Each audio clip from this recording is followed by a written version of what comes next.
Wel, i ni'n nabod yr wyneb yna, ac i ni'n sicr yn nabod y llais hefyd. David Oliver yna yn dod yn fuddigol, yn dal y garden goch, yn solid rhwng I ddannedd, tra'n rhoi yr hosglwm goch yn sicr ar I drowsus, ac yn dod yn fuddigol yn yr adran ec. Llongyfarchiadau mowr iawn I David Oliver ar ddod yn fuddigol gyda'r ebolion tair blwydd o'd, a'r hoswen tenor yn mynd â hi.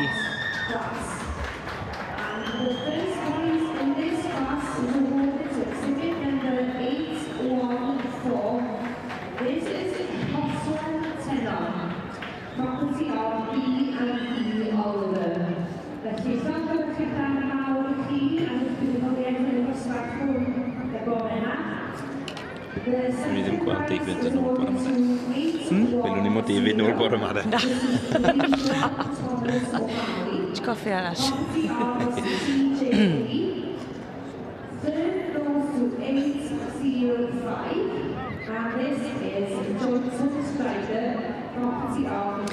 Mae'r haul yn gwenu ar y cyfiawn, medden nhw, ac yn yr achos yma, mae David Oliver yn gwbl gyfiawn ac yn llawn heiddi y wobr gynta yn llygad y beirniad Alun Lewis. Llongyfarchiadau mowr iawn iddo fe ar ddod yn fuddigol yma yn adran y Merlod Cymreig Tape Cob ar ebolion tair blwydd o'd, rhoswen tenor a tha hi.